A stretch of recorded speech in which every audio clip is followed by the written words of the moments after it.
It's time to talk sports. It's Hacksaw's Headlines, a panorama of the world of sports, stories, comments, and opinions. Now, here's iconic sports talk show host Lee Hacksaw Hamilton and co-host John Riley. Who wants to talk sports on a Thursday? We do, you do. From the Dixie Line Lumber and Home Center studios in San Diego, heading towards a great sports weekend, we welcome you to our Thursday podcast, our Trading Deadline Show. Good afternoon, everyone. This is Lee Hacksaw Hamilton, along with my co-host from the bullpen out in left field with his opinions, John Riley, and we welcome you to what's going to be an unbelievable afternoon covering all things Major League Baseball.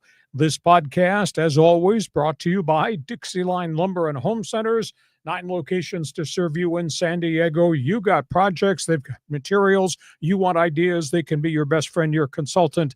Dixie Line Lumber. Go to dixieline.com to see all the things that they have to offer you.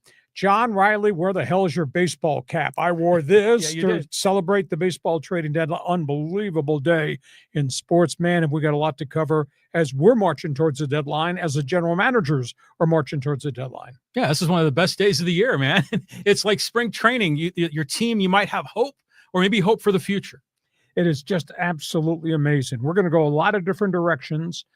We got late-breaking stories all over the place. We're going to get to you very shortly. Just want you to stay with us. We're going to cover not just Padre baseball, Dodger baseball, Angel baseball, but we're going to cover everything else we can as it relates to all the other teams. There are trades that are just like dominoes tumbling, and it all started early hours this morning. Let's just a couple reminders. When we're done with hot topics on the table, because we do sports talk the way it should be done. When we're done, we're going to open it up to you. Fans Forum chat box will be open for business right at the end of our Thursday Trading Deadline Show podcast. So be ready to jump on board. If we hit a nerve, you've got an opinion, got a statement, got a question to ask, Fans Forum chat box will be open. And John, for the new people who have never participated on our live stream, how does the Fans Forum work? There's more breaking news about the Padres right now. We're going to get to that. But, okay, if you have a question or comment about the trade deadline, anything going on in the world of sports, just drop your take in the live chat on YouTube, X, or Facebook. We'll get you involved in Fans Forum. You love sports. I write about sports every day of the week. The address is leehacksawhamilton.com. That's my website. If you've never sampled it, you're missing a ton of information. It's there first thing every morning. You give me 5 minutes around your cup of coffee, you'll know everything there is in the world of sports. You're on social media. I'm on social media. Want you to join my Twitter all-star team on X. Just type in my name, Lee Hacksaw Hamilton or Hacksaw1090. Hit the follow button, etc. Want you to share. Tell everybody what we do Mondays and Thursdays at 1:30. Subscribe. When you subscribe on the YouTube channel, you'll get the immediate alerts every time we put something up. That's available to you all hours of the day on the YouTube channel. And of course, we want you to give us a thumbs up, follow, and give us a 5-star rating. It helps us a great deal.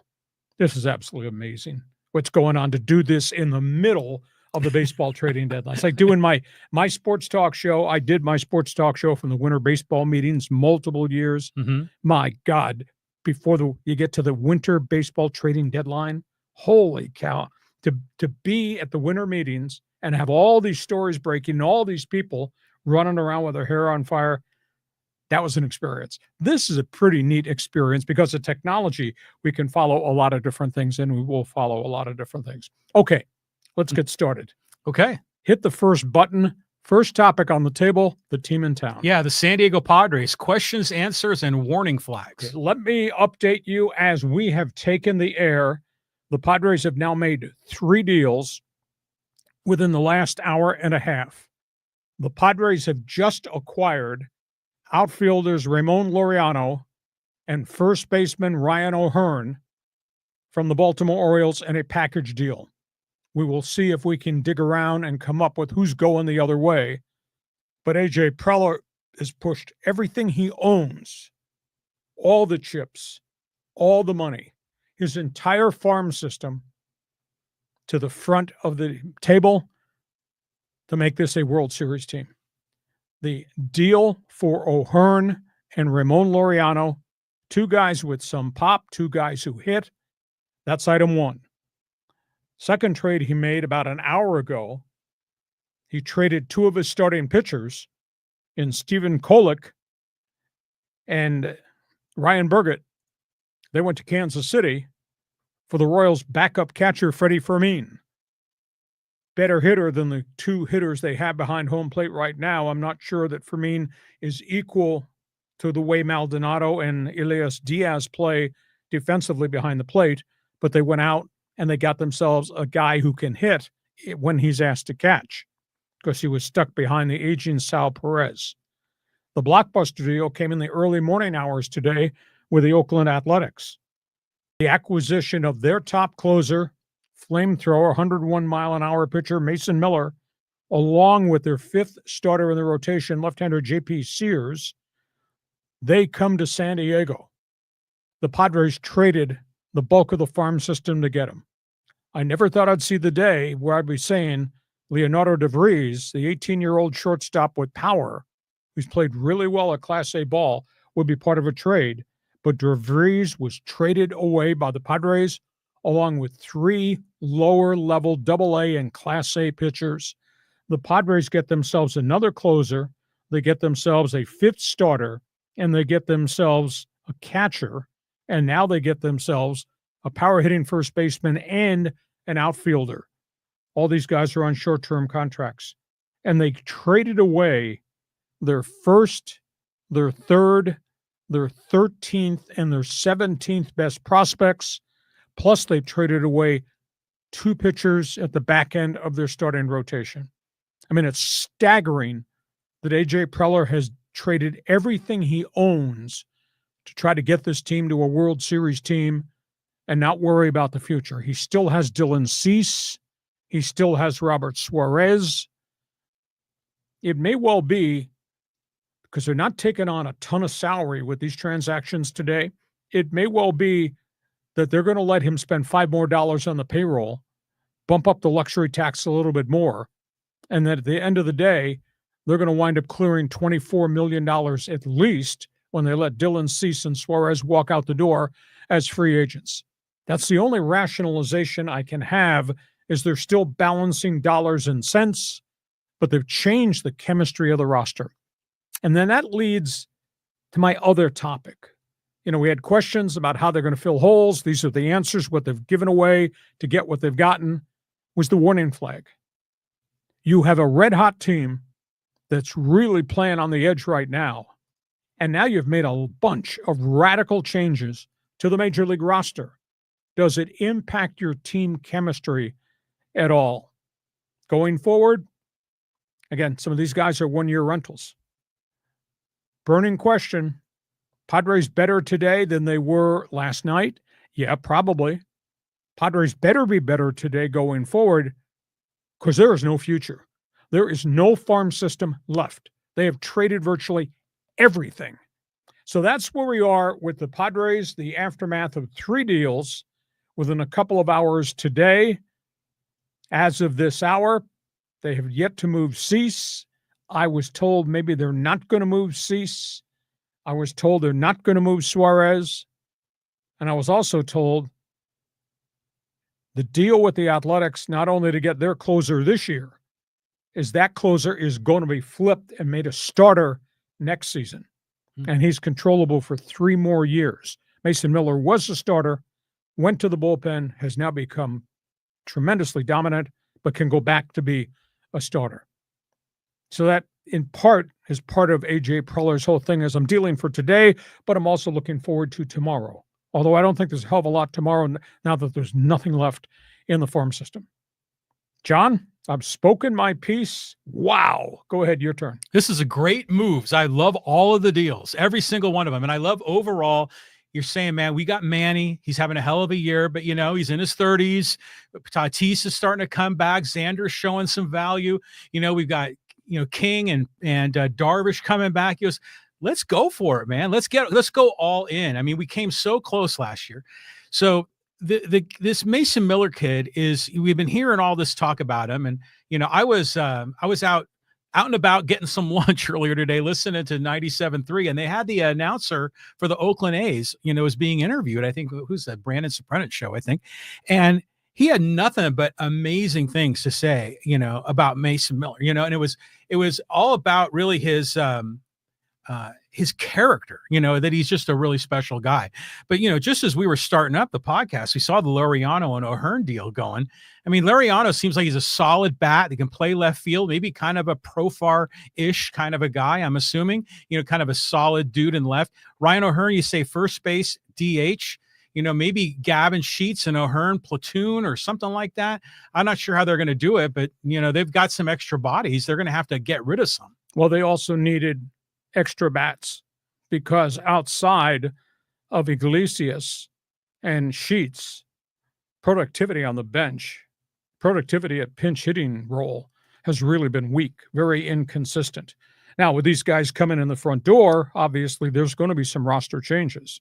Somebody's going to leave San Diego because you can only have 26 who suit up. So fascinating to see where this goes from this point on. I guess I will ask the question, thumbs up or thumbs down? Jump on the Fans Forum chat box. Your reaction to the man who can't stop trading. AJ Preller can't stop trading.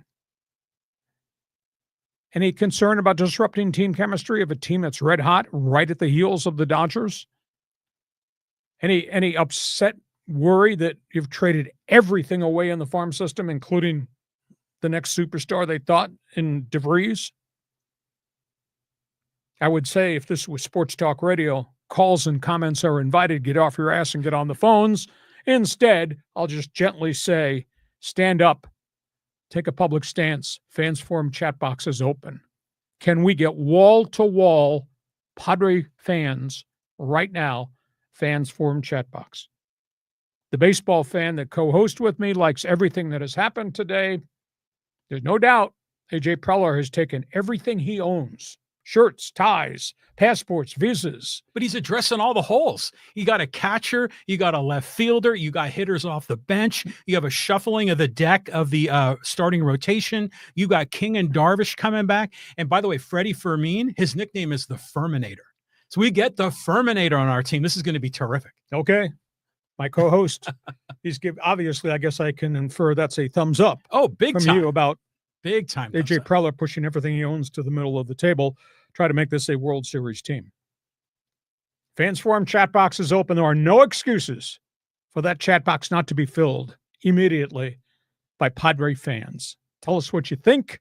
Jump on board. We go from that topic to the next topic. Yeah, the Dodgers, and they're already getting involved. The evil empire about to strike. Trade deadline, ding, ding, ding, ding, 3 o'clock. So that's 2 hours away. They haven't done anything big time yet. They're going to do something, I think, big time. But the Dodgers at this point in time, they've made one trade. They've gotten a right-hander from the Minnesota Twins and Brock Stewart. Traded outfielder James Outman, who kind of hit a wall after AAA and never did very much at the major league level. Stewart's got a 2.38 ERA. He was a converted wild man who's changed his arm slot, has now become a fierce right-handed setup reliever. I don't think they're done because the rumors are still out there that they're looking for another starting pitcher and they're still trying to find either a second baseman, a.k.a. Brandon Donovan, or maybe the left fielder, Stephen KWAN. The most unique thing is that historically, when Andrew Friedman has made these transactions, John, by the time we get to the finish line, he hasn't traded any of his blue chip prospects. He's still got them in his pocket. So this is going to be interesting to see where they go. Do they use Dustin May as a trade chip? Would they move maybe their top AAA guy, Landon Knack? Would they ship out Emmett Sheehan, who's in the rotation right now? He's young, very affordable, very controllable. Do they, in search of a closer, do they dare call the Angels and say, can we have Kenley Jansen back? Is the rumor that they've already called Tampa for Peter Fairbanks, their closer. Is that right on? Because Tampa seems to be selling everything. Can they get access to KWAN in Cleveland? Although that price is really, really steep. And what about Brandon Donovan in St. Louis? I still think there's another transaction coming from the Dodgers, who got a lot of trade chips at AAA, plus the guys I just mentioned on the Major League staff, Dustin May, Landon Knack, etc. And we know the Dodgers never say never as it relates to transactions, guys up top, guys below. But it is interesting, they still are holding on to everything they have. And John Riley says about Dodger Blue, F them draft picks. That's what it'll work for the, granted the Dodgers, if you're going to do it the right way, you've got a World Series team at the major league level, and you've got depth all the way down the farm. And the Dodgers are, of course, doing it just right. But, the Dodgers, they're going to make a savvy move here. I mean, we thought it was going to be Clase that was going to go to the Dodgers. I mean, what are the other relievers that are left? Well, Bednar's gone. Yeah, there's hardly anybody left in terms of legitimacy at closer. Fairbanks, I guess, is next in the pecking order. And Kenley Jansen, who's had a really good season, his last 16 outings is not allowed a run.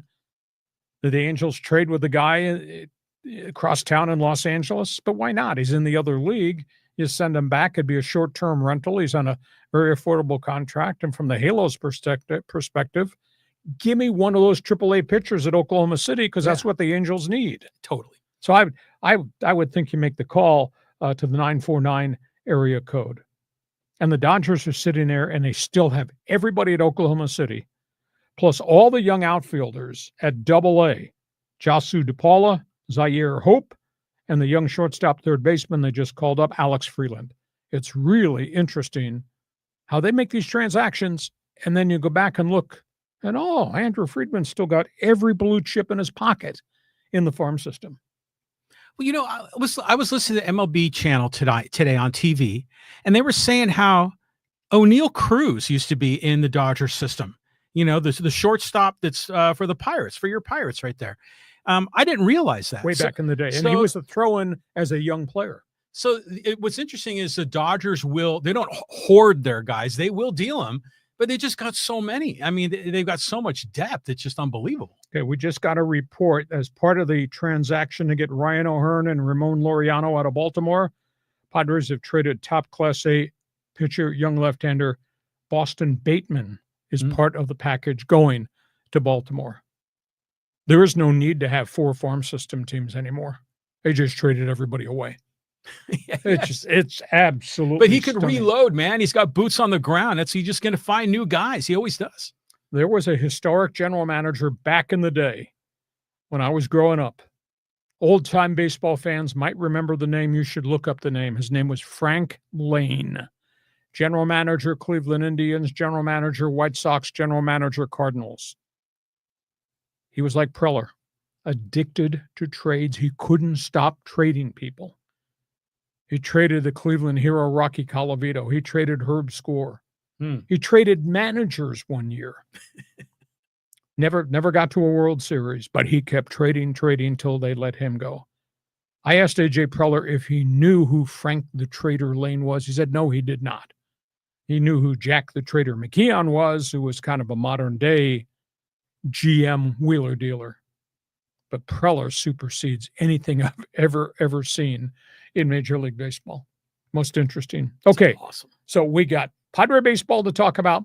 Dodger fan, clock is ticking. We got till 3 o'clock. We're going to continue to track this. I think there's another deal coming. Let's go to the third team in Southern California. Yeah, the Angels. Are they buyers or sellers, Lee? Well, they're scuffling. They're trying to claw their way to get to 500 and stay at 500, and they get close and they slip back. But late last night, they made a deal to rent 2 pitchers from the Washington Nationals. They reacquired journeyman setup reliever Luis Garcia, former Padre, former Cardinal, etc., was here. And Andrew Chafin, former Arizona Diamondback left-handed setup guy. They got him for virtually nothing. It's a 2-month rental, but they're trying to put patchworks around what they've got in the bullpen with Kenley Jansen since they lost Ben Joyce to arm surgery at the beginning of the season. So I guess they're buyers, but they're buying. It only cost me 25 cents to buy those guys. Is it a big difference maker? I don't know. They are getting phone calls, though, on Joe Adell, the center fielder, who's having the best season of his career after 4 or 5 years of just utter disappointment. They're getting calls on Adell.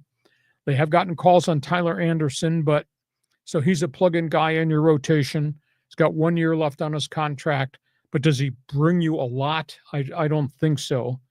Jansen is the one that I think they're probably getting the most calls on, but at this point, if you're renting people to put around Kenley Jansen, you wouldn't turn around and trade Kenley Jansen at this point in time. So very, very unique set of circumstances. Angels on the field are a better team now than they were than last year's 99-loss team, but they're not going to be in the playoffs because they just don't have enough players, have enough weapons, etc. So that's the most intriguing aspect to the Angels. Sidebar story with the Angels is terrible. Mike Trout is having more pain in his twice operated on knee. He's had 2 meniscus surgeries, and he's been back. He's hitting for a little bit of power, but he's only hitting in the 237 range, and he has tried to run the bases. He can't play the outfield because the pain keeps coming back. So the question is, they're not going to trade Mike Trout. So the question is, do they turn around and consider maybe moving Mike Trout to first base so he doesn't have to pound in the outfield on those wheels? But he doesn't want to be traded. He's got a full no-trade clause, does not want to entertain any conversations about that. But this is not the Mike Trout that we all knew, respected, and might even be a potential Hall of Famer. So that's a bit of a glitch story, as if the Angels need any more negative stuff about the franchise. Now this Mike Trout thing, this knee has flared again. He's trying to play through it, but he can't play in the field at all. So they're going to have a tough off season to decide how do they use him, because they really want him on the field as a leader, and he can still play defensively. He just can't pound out there in the Garden. Your reaction, Angels, buyers, sellers, or just in freaking trouble? Well, it's nice to hear that they're making an incremental step forward, right? You know, their team is better off now than they were a year ago. But I'm just thinking, man, if you're an Angel fan, don't you just feel like someone that wasn't invited to the party? You know, you got Dodger fans, Padre fans are all fired up. Even the Giants fans have something to talk about, you know, over the last decade or so. And the Angels are just been stuck in the mud. Yeah, just can't make progress. And they've tried every conceivable way to get better and better, and have been beset. And as you say, the Angels are cursed. I mean, that's period exclamation point. Them and the Clippers. Angel fans, jump on board. If you want to forge your way in, go ahead. Throw a high, hard one. Knock somebody out of the way.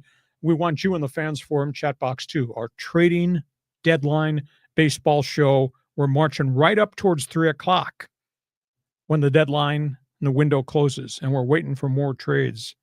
I counted with the Padres trade moments ago with Baltimore that brought them both Laureano and O'Hearn. We have now had 43 trades since last Friday. The Josh Naylor to Seattle trade was the one that opened the door, and now all these dominoes are just falling. 43 trades in 1 week. Yeah, we're probably going to finish with over 60 by the time the day's over. Yeah. Okay, that leads us to the third baseball question before we get to halftime. We're trying to update this list as we go, but go ahead and flesh this one, John. These are the guys that are still out there, still yet to be traded. Mitch Keller in Pittsburgh. Pittsburgh's kind of gutted their team, but the storyline as of early this morning was that the Pirates are not taking offers on Mitch Keller anymore. It's a lot of pressure points on that ownership. Quit trading all your kids away. Stop the rebuild and start the build. You got Paul Skeens, you got Mitch Keller. They got 3 kids in their farm system that are really good minor league pitchers that seem to be on the way to PNC Park. Mitch Keller's, I don't think, is going to be traded. Zach Gallen is still out there. The guy's a warrior. Arizona Diamondback, frontline starting pitcher, having a tough year. Has lost a little bit of the velocity he's had. He's had some good starts more recently, but overall his ERA is really high. I'm surprised he's not been moved, but maybe scouts see the same thing I see. He's just not the same force-dominant pitcher that he was. Merrill Kelly, I think, is a remarkable story. You know, he's starter number 2 in Arizona behind Zach Gallen. Merrill Kelly, was a failure. He went to Japan. He reinvented himself. He came back a pitcher. He came back a scientist. He's a really good pitcher, trustworthy pitcher, doesn't break down.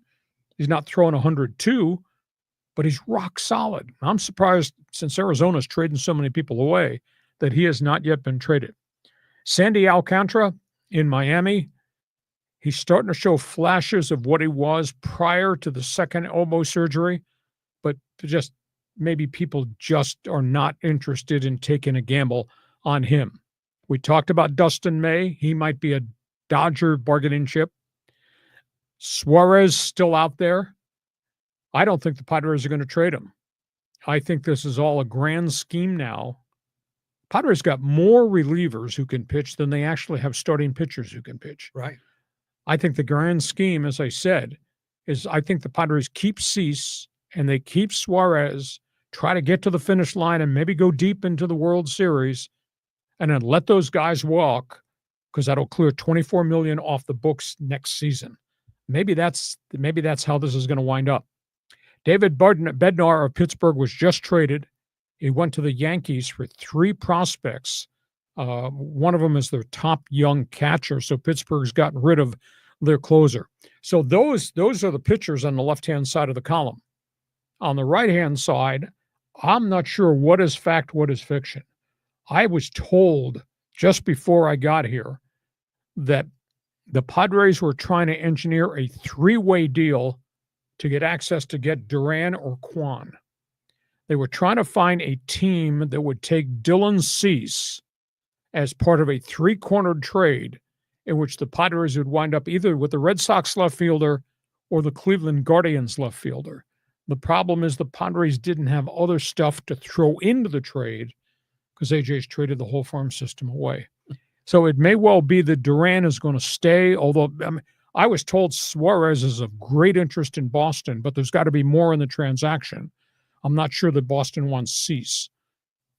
But I don't think the Padres have been able to find a third team. The Cubs were in the hunt. They were talking. Boston was talking. Part of a 3-way deal. Toronto was talking. But see, some of these other teams have now made trades to go get other starting pitchers. The Nolan Arenado thing is unresolved.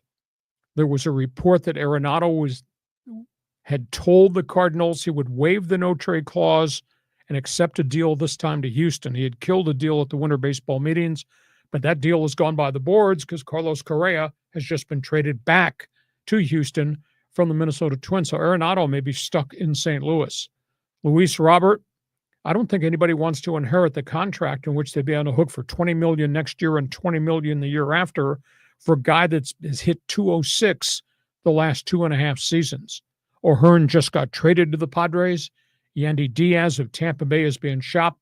He's a first baseman. His name has been mentioned to the Boston Red Sox. So those are hot candidates that are still out there. Now, John, let me go to my scoreboard here of the transactions that have been made. And as I said, 43 trades have been made since last Thursday, started with, obviously, the Josh Naylor Arizona to Seattle transaction. Last night, the Mariners got Eugenio Suarez, the power-hitting third baseman. They brought him back to Seattle. So you got Naylor and you got Suarez, which changes that batting order. Oh, yeah. Unbelievably. They need hitting there. For the M's. The Mets, they were miserable here when the Padres just jumped down their throat and ran them out of town, beating them 3 straight. The Mets trading last night for Ryan Helsley, the Cardinal closer, trading for Tyler Rogers, the San Francisco Giants setup guy, and prior to that, having traded for left-handed reliever Greg Soto of the Baltimore Orioles. And the Mets have had a lot of pitching problems and a lot of bullpen problems. But suddenly, that pitching staff, that bullpen, they've added 3 relievers to go with Diaz for the Mets. In Philadelphia, they went out and they got the Twins closer, DURAN. They got him. And then Philadelphia, which is kind of iffy defensively in the outfield, went and got Harrison Bader from Minnesota. Kind of took him away because that was one of the guys the Dodgers were targeting. So Philadelphia, which is always active in terms of acquiring pitcher, and that's Dave Dombrowski's MO. They go out and get DURAN, who throws gas from Minnesota. Toronto got Sir Anthony Dominguez, setup relief pitcher. That should help them. Then they traded for Sean Bieber's, came from the Cleveland Guardians, who has been on rehab. He's pitched pretty well on his rehab assignments. He's hardly pitched the last 2 years because of all the surgeries. Cincinnati, in a bit of a surprise, they needed pitching, and instead they went out and got Brian Hayes, the really good defensive third baseman from the Pittsburgh Pirates. So that's going to fill a hole for the Cincinnati Reds. It's kind of interesting. Pirates trading an established guy in their division. The Yankees have had just problem after problem defensively. They went out and traded for Ryan McMahon, the first baseman of Colorado. They got the glove guy shortstop, Ahmed Rosario, ex-Met, ex-Dodger, ex-Tampa Bay. Then they traded for David Bednar, and they just traded for Jake Bird, another setup closer from Colorado. So the Yankees have really been active. Boston so far has made only one transaction, and that's Steven Matz. He came from the St. Louis Cardinals. He's a setup guy. Of course, everybody's been calling him on Duran, but it would have to be a big haul for that trade to happen. Detroit has hit the reset button on their pitching staff. You know, Detroit went through this really bad spell. At one point, they had lost 12 of 14 in the last couple of weeks. They got Chris Paddock of the Minnesota Twins. They traded for Kyle Finnegan, the pseudo closer from Washington. They just traded for Paul Sewald, a setup right-handed reliever from Cleveland. They traded for Rafael Montero, setup reliever from Atlanta. And they traded for Randy Dobnak, kind of a fringe starting pitcher, long reliever. He came from Minnesota. And in terms of the Cubs, I thought they'd be more active than this. Of course, there's still time for them to do something. The Cubs got Mike Soroka, starting pitcher from Atlanta, who'll be a back of a rotation guy. And they got Andrew Kitteridge, a setup reliever from the Orioles. As I said, as we took the air and the Padres made that last deal, 43 trades since last Thursday. John, there's a lot of names I threw at you, but go ahead, pick and choose, talk about what you want. I think I saw recently that Cedric Mullins was just sent to the Mets too. I mean, so everything's breaking right now. It's just hard to keep track of all the moving pieces.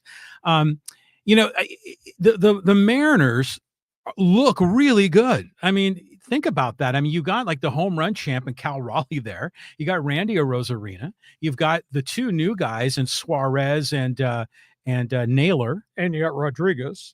Yeah, Julio Rodriguez, yeah. And you've got 5 really good young starting pitchers. Now, they've had some injury issues this year for the first time. 3 of those 5 guys are on the DL for chunks of the season. No, Seattle, no doubt Seattle's the real deal. So you got Seattle there, and you got Houston there.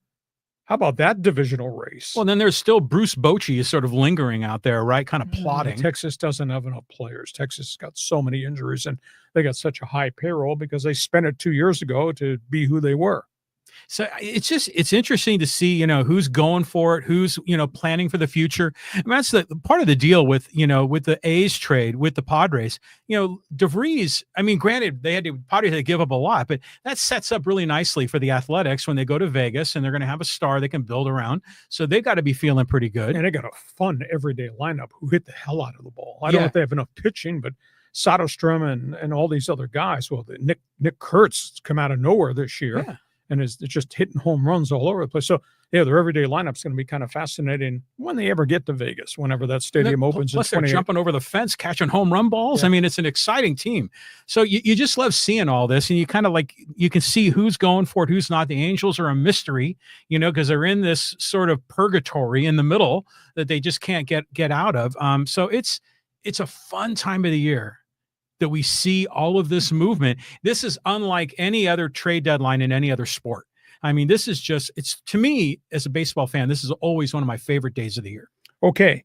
We have covered a ton in the first half of this trading deadline show. When you need to know, we have the info. We do sports talk the way it should be done. So, inviting you early, pile on with opinions. Fans Forum chat box is open. The Padres have traded everything they own they have to get into the World Series this year. The blockbuster trade with the Orioles, in which they got 2 bats rather than 1. The unbelievable early morning deal to get Mason Miller, future starter from the Athletics, and then they went and got another catcher. So I think I'm excited about the potential of this roster. A little bit concerned, though. Man, you've churned the roster, and you got clubhouse chemistry that's really working, and now suddenly you got a lot of different people coming in the front door. And the understanding there is no tomorrow. Got to be right now, because he traded the home farm system away. A couple more comments on this. Like last year they went into that Dodger series, and the bullpen for the Dodgers, with all their analytics guys in the lefty-righty matchup, 24 shutout innings. So now the Padres suddenly have all of these relief arms, that they can bring out their high leverage guys. They got like about 6 of them in the bullpen. So maybe they think, hey man, we'll just roll with Randy Vasquez for 4 2/3. That's right. And then you've got all these other guys that'll go an inning at a time, so, and then by the way, that whole strategy about having Miller become a starter down the road, that it's creative, and I know you got to give AJ Preller credit. He's not doing things the traditional way, and he's breaking models. That's what makes him so awesome. Oh, he's non-traditional. I'll guarantee you that. He's an innovator. I mean, that's where it's a great time to be a Padre fan. I mean, just think about how bad it was decades ago. Exactly. Padre fans, Dodger fans, Angel fans, and baseball fans, jump on board. Fans Forum chat box is open. What you see, 43 trades. We just ran through virtually all the significant transactions. I don't think anybody else is doing that. I want you to join us. Fans Forum chat box coming up at the end after we finish with the rest of the topics on the table. We are at halftime. This podcast is brought to you by Dixie Line Lumber and Home Centers, 9 locations to serve you in San Diego. You got projects, they got materials. You're looking for ideas, they can be your best friend and your consultant. John, they check off an awful lot of boxes at Dixie Line, from buying tools to renovating everything in your home. Go ahead, jump around the checkerboard, tell everybody what Dixie Line can mean to them. Different ideas for different days. Yeah, I mean, homeowners everywhere, you have to update your home. You got to replenish the home. If you want to redo your kitchen, your bathroom, you go talk to the people at Dixie Line. They have designers there. They're going to sketch out a plan for you. They've got the high-end cabinets. They've got the granite countertops, a wide array of different kinds of surfaces of countertops. They're going to help you build your kitchen, your bathroom, your decking outside. Plus, they're your local neighborhood hardware store with tools, power tools, nuts and bolts, and the things that you expect to see at a hardware store. So, man, they've been in San Diego for 100 years. I mean, a big part of the history of San Diego. I mean, we're just real thrilled to have them as, one of the supporters of Hacksaw's podcast. Dixie Line Lumber, build it, fix it, guarantee you'll enjoy it in 2025. Just go to dixieline.com to see all the things they have to offer. This podcast underway. When we're done, you take it over. Unbelievable number of people watching us on live stream. I don't know, this is going to be an all-time record day. But John, how do people join us in the Fans Forum chat box? Yeah, they're already jumping in. I mean, especially with baseball talk today. So if you've got a comment in the world of sports about the trade deadline, we're going to talk about NFL, NBA, and F1 and a number of other things in a moment. Just drop your take in the live chat on X, on YouTube, on Facebook. We'll get you involved.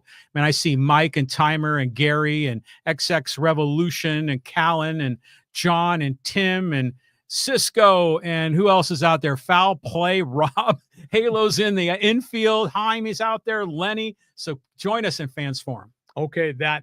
And, of course, we got late-breaking stories because this deadline goes till 3 o'clock. So we're going to continue to track those stories while we cover other topics on the table, because we do sports talk the way it should be done on this podcast. A couple of other reminders. You love sports, check my website. I write on it every day of the week, LeeHacksawHamilton.com.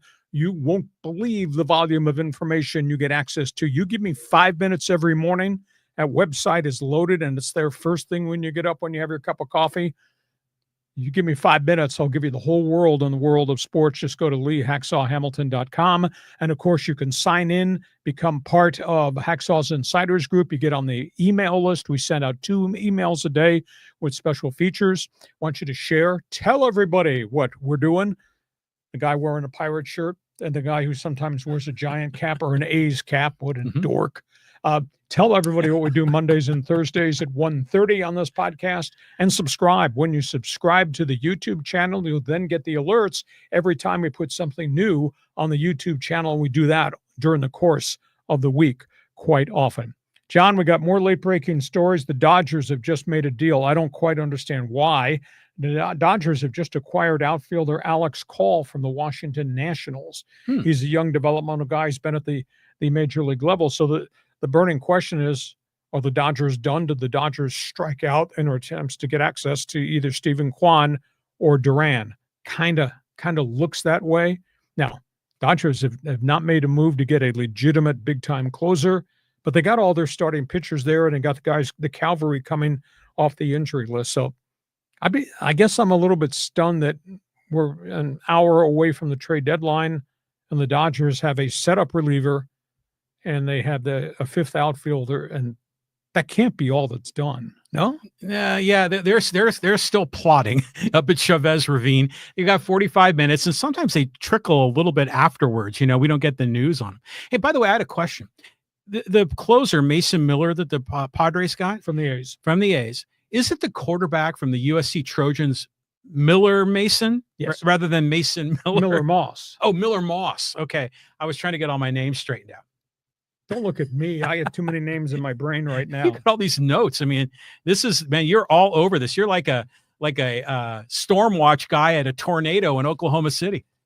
These are the notes. I started preparing for this last night. This is all kind of handwritten. Sometimes I use my laptop, and this thing is constantly changing. But this is what I cheat off of, because I know everything about everything, but sometimes I need a roadmap to make everything sound like I know what I'm talking about. And I did the first half. Damn, we did a good job. Yeah, well, yeah. I mean, you live it, you breathe it, and you fire hose it to your fans. Okay, that's everything first half. We go to the second half here because there's other stories we want to cover.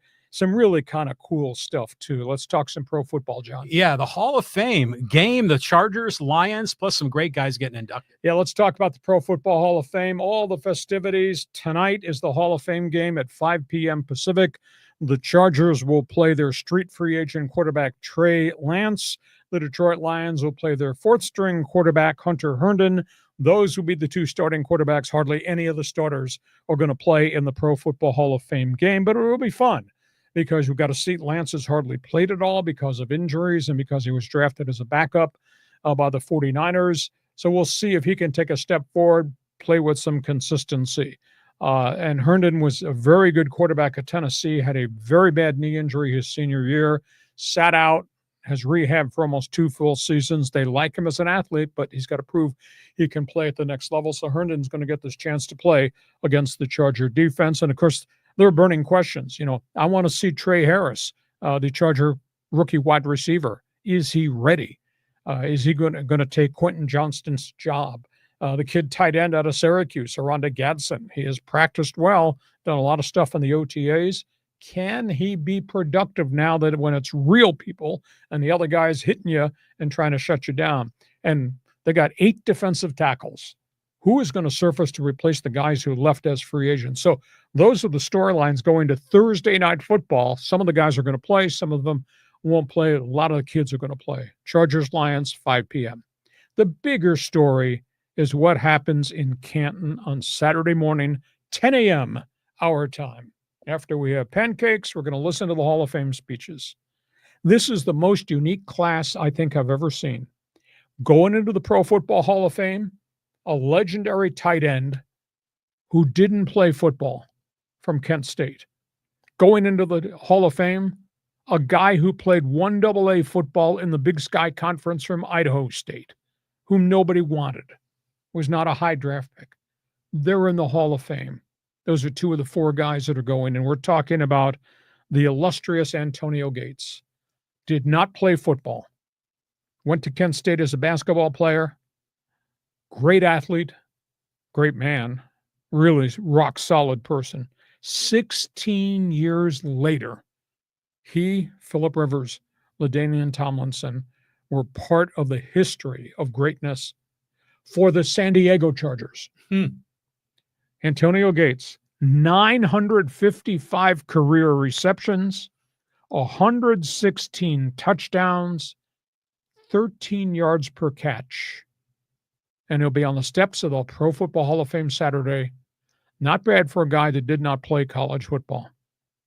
Jared Allen, 12 years. What a warrior. I'm not going to say he's reinvented the pass rush, because there was Reggie White and there was Lawrence Taylor. There have been so many great pass rush guys. This guy came from Idaho State. Jared Allen, 136 quarterback sacks. And then he woke up after this long run with the Minnesota Vikings. I don't want to play anymore. So he's off mountain climbing and skiing. He lives in Big Sky country. Unique, resident free spirit. Third guy, Sterling Sharpe. Great player. Career robbed because of significant neck injuries, but he put together 9 phenomenal years with the Green Bay Packers, 595 catches, 65 touchdowns in 9 years, and he was hurt some of those different years along the way. Really good big man wide receiver. And the last one, he's from San Diego, self-made, great Philadelphia Eagle, New Orleans Saint, went on to finish his career as kind of the glue in the back end of Raider football. Really good gentleman. Eric Allen. Eric Allen, 8 touchdowns returned, 8 interceptions returned for touchdowns over the course of the 30-plus interceptions he had in his career. Those guys are all going into the NFL Hall of Fame. So you got the Chargers, the Lions, and how about that? The guy from Kent State and the guy from Idaho State, where? In the Hall of Fame. How cool is that? Totally. It's good. Good on these guys. By the way, I noticed I put a picture of Shannon Sharpe up there, not Sterling Sharpe, because I know Shannon Sharpe is in the news for a totally different reason this week. But yeah, you love to see these guys, and I mean, of course, Antonio Gates. I mean, when he came here, he was like a project, right? I mean, who drafted him? Was that A.J. Smith? A.J. Smith did. Interesting. But, it was interesting how they talked about how all of his basketball moves about blocking out and, positioning his body to receive a pass translated into the NFL. And you figure with him, and I think it was Tony Gonzalez was another basketball player. Those two guys started a trend for a while in the NFL, recruiting hoops players. Well, Antonio Gates was 6'6", 220. At Kent State. Big, wide-body basketball player, Mid-American Conference, really good player. He got to the pros, and they bulked him up. And then he became 6'6", 260. And he was the first of the modern-day non-football players that came into the NFL at that position. And suddenly, everybody's looking. Everybody's looking for tight ends who never played the game.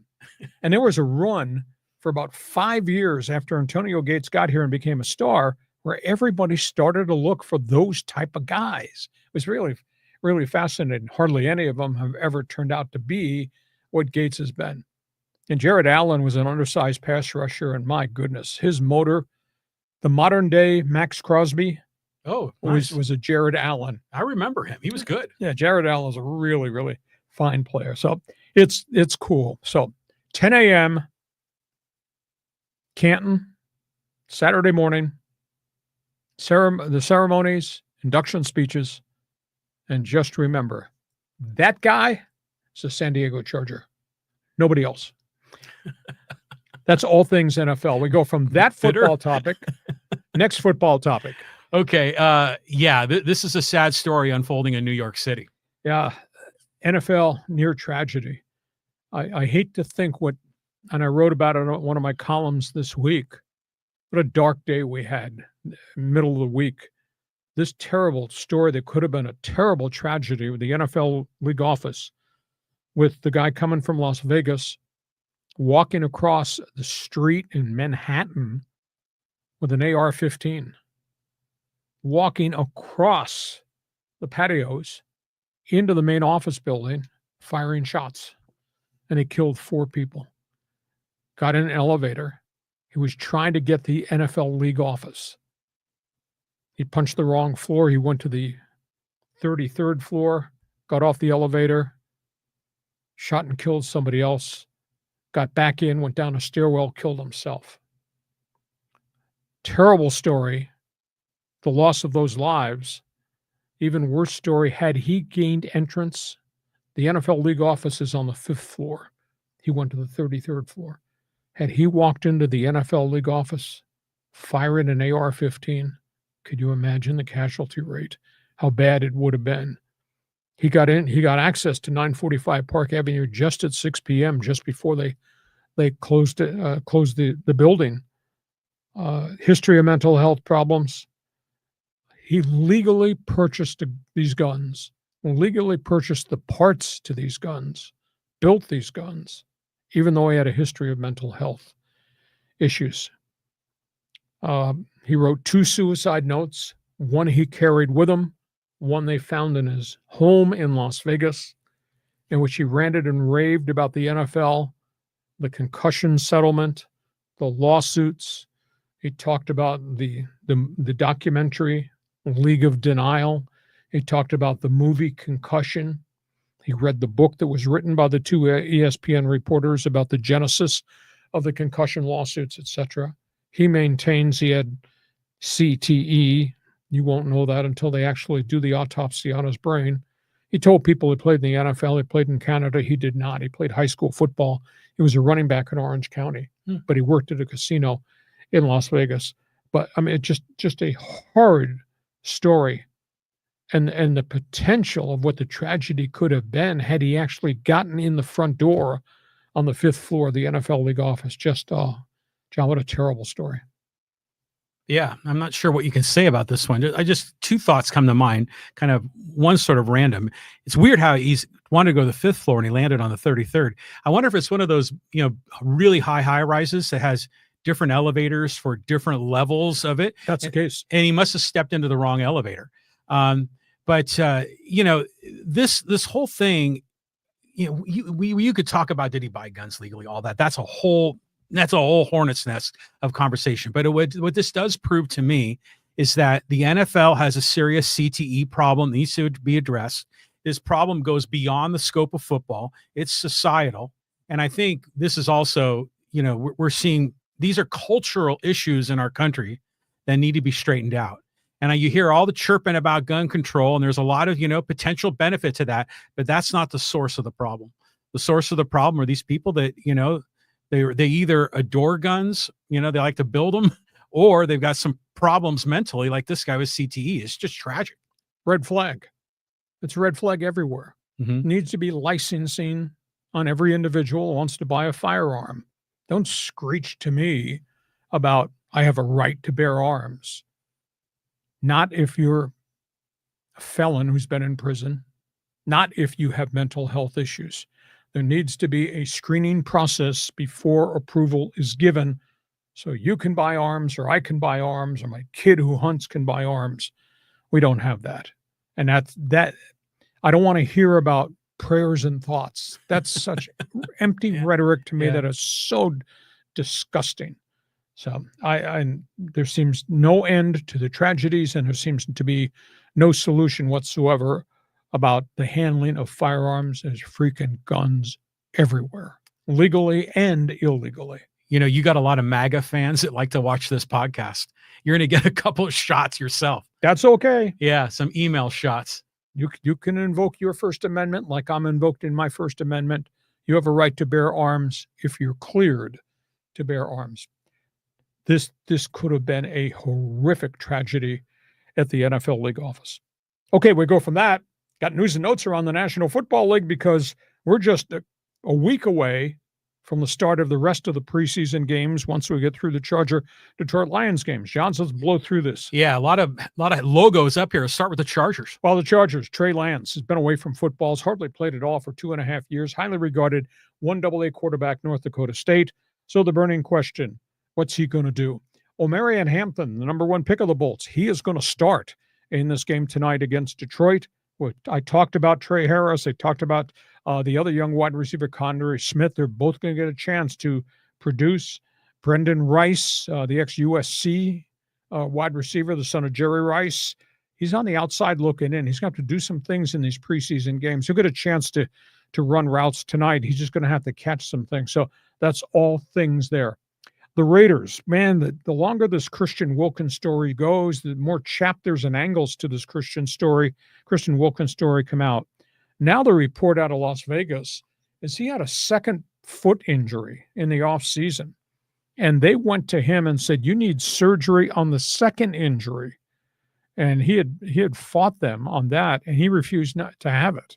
And they said, you need to have the second surgery. He, of course, missed last year what's called a Jones fracture. He had surgery, and the rehab took forever, didn't make as much progress. And then after he turned down the second surgery for the second injury, then he started missing rehab assignments.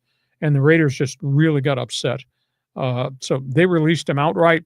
He's filed a grievance for $35 million in guaranteed money. It's going to take a long time for that thing to get solved.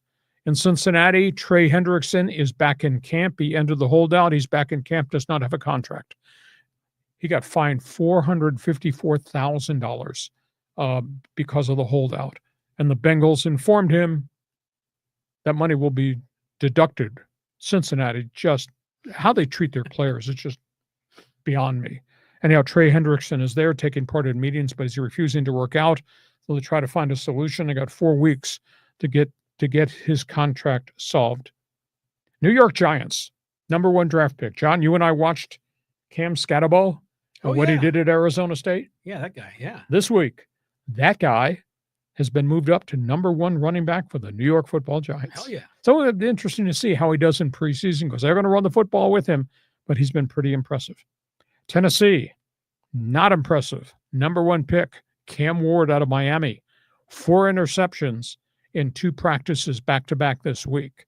Not playing well. Speed of the game, a little bit different than playing with the Miami Hurricanes. He's going to be their starting quarterback. They don't have a good team around him. This might be a bit of a challenge. So that's a storyline out of Tennessee. Jacksonville. Now, they don't play this weekend. The rest of the NFL schedule is next weekend. Jacksonville's running a controlled scrimmage Friday night, John. Travis Hunter, starting wide receiver. Travis Hunter will be a starting cornerback. He's going to play both ways in the controlled scrimmage on Friday night for Jacksonville. So we'll be paying attention to that. And Kansas City's #1 draft pick. They started OTAs with him at right tackle. They have now moved Josh Simmons, ex-San Diego Stater, Ohio Stater, San Diego native. Josh Simmons has gone to left tackle. He is going to be their starting left tackle. And he, of course, is coming off the knee injury to Ohio State, has held up, has played pretty well. And he doesn't take crap from anybody. He got involved in a fight on Wednesday. I saw the video. He ripped the helmet off a pass rusher, and they were throwing punches at each other. I mean, Josh Simmons is 6'6", 330, maybe 350. Big boy. Anyhow, he is a starting left tackle. So that's news and notes around the NFL. Go ahead, comment. So do you think this Christian Wilkerson thing, the guy needed a second surgery in the offseason, and he chose not to get it. He's just dogging it. Do you think maybe he has a CTE issue because he's not making rational choices about, his life and his career? Well, you play the defensive line, offensive line, you get hit on every snap. You can't deduct whether there's CTE. That only comes, CTE is a plaque buildup inside the brain from blows. That only can be deducted. You can only deduct the damage in an autopsy after you pass away. So I guess anything is possible, but he's marched to his own different drum.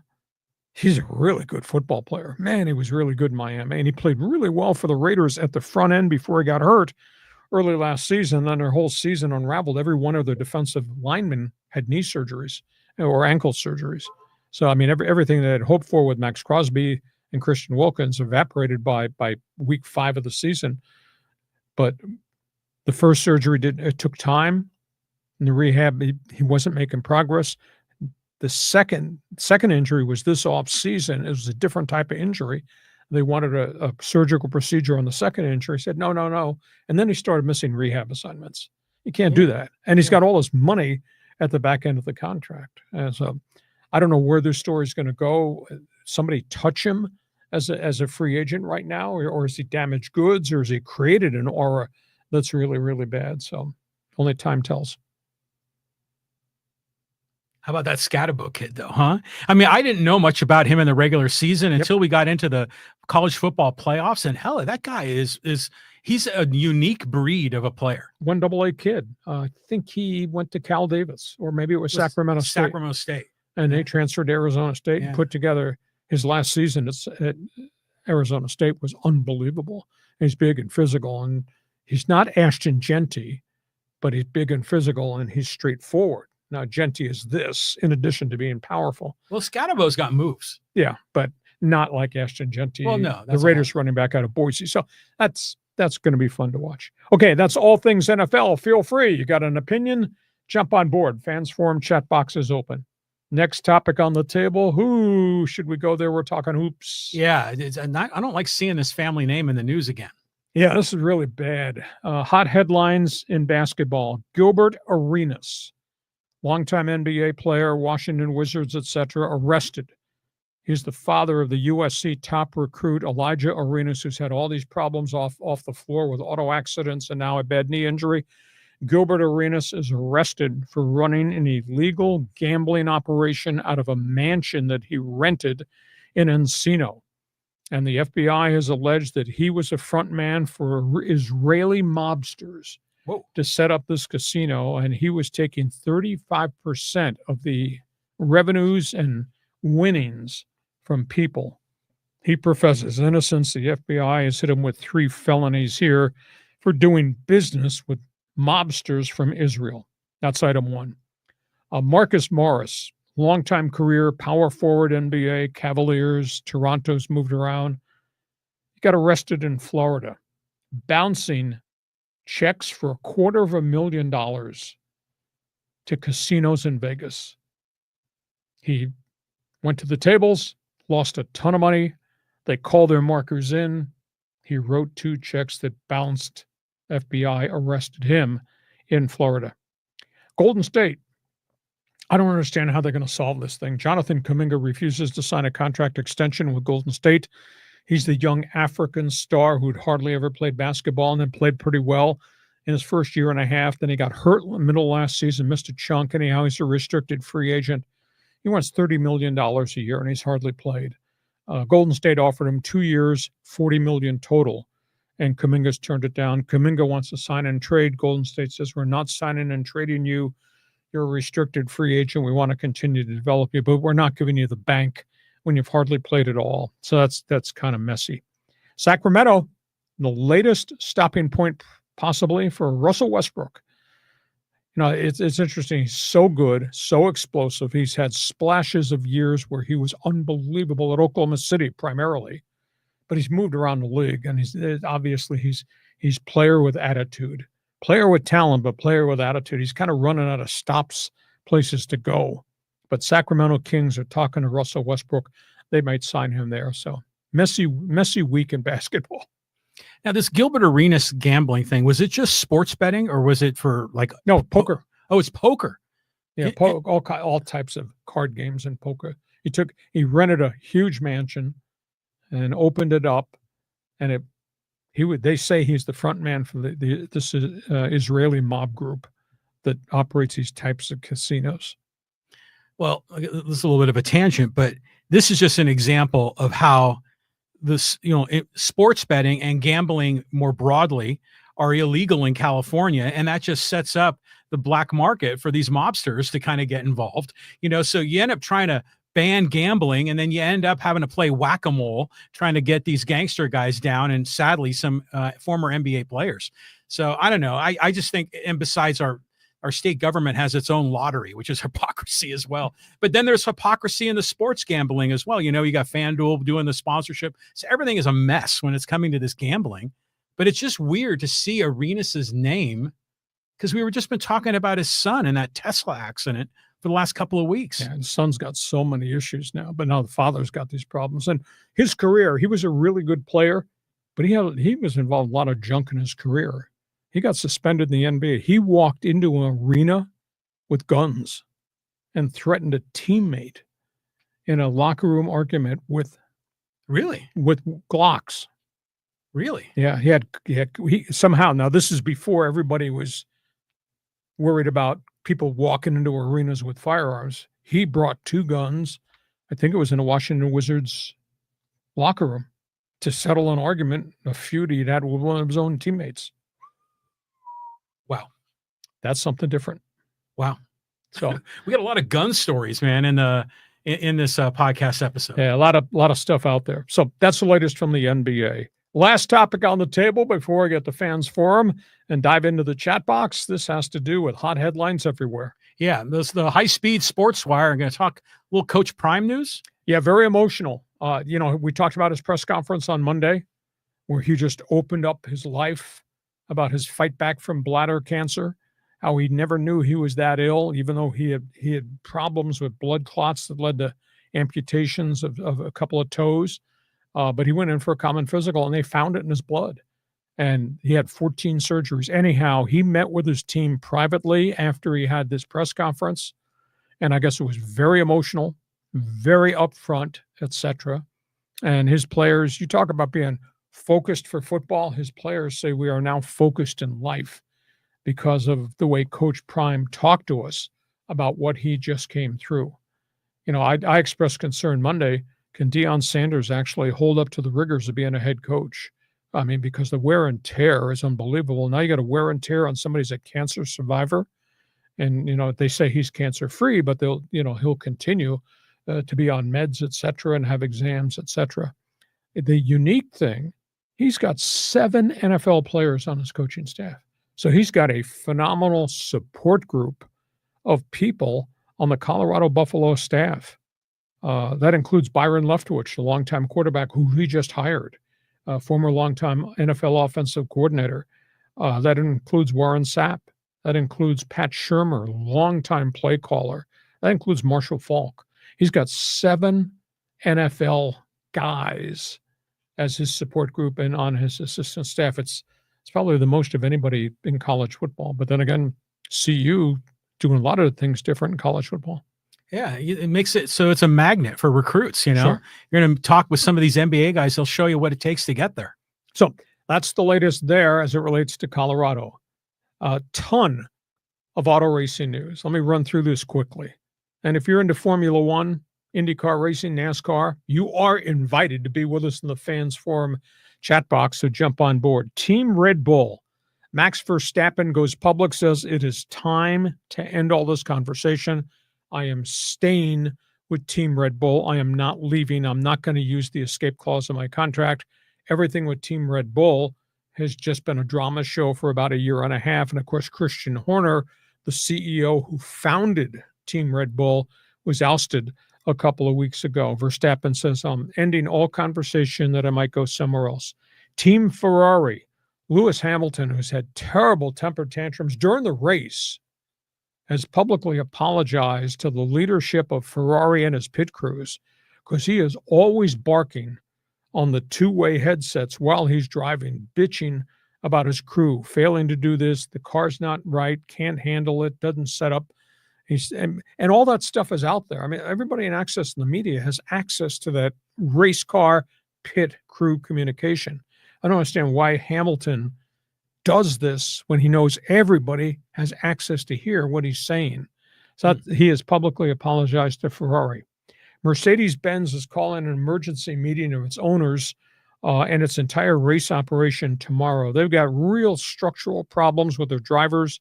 George Russell, who was the heir apparent to Lewis Hamilton when Hamilton left Mercedes. Hamilton, left in a really ugly end of his career there. Russell won early. Russell's not winning now. And their 18-year-old rookie, Kimo Antonelli, he's going in the wrong direction. He has really regressed. His confidence is shot. So Mercedes is going to sit and talk about whether they need to make driver or drivers changes because Mercedes is going backwards right now on the grid. And in McLaren, have at it, boys. It's amazing. Oscar Piastri and Lando Norris are really dominating Formula One racing right now.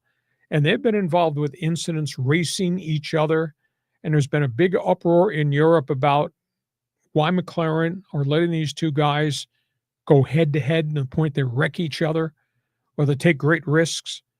Piastri made a first-lap pass in a driving rainstorm at the Belgian Grand Prix on Sunday, and he nearly took himself out, nearly took Lando Norris out on the first lap. Piastri wound up to win the race, and Lando Norris wound up finishing second.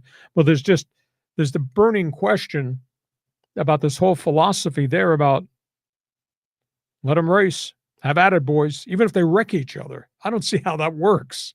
If you get the best car, fine.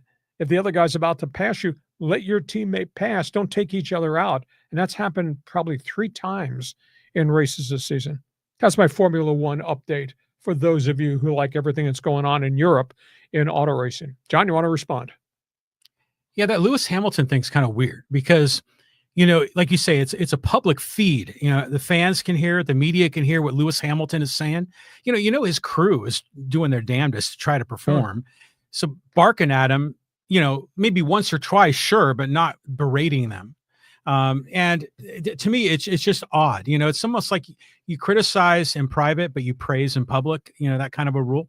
The other thing, just kind of another tangent, but isn't it interesting if you look at all those logos up there, like the Red Bull Racing logo has the Oracle logo baked in. Okay. That's part of its Corporate brand backing. Yeah. And the same thing with Ferrari and HP and what is that? Mercedes and AMG Petronas.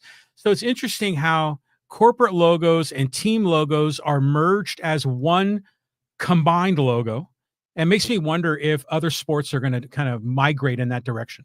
Well, you know, there's talk about franchises being sold, and minority interest will now be corporate America buying minority interest in the Major League Baseball team or NFL teams. That's already kind of started to happen in some of the sports, not happening everywhere, but that's being rumored out there. So bears watching for sure.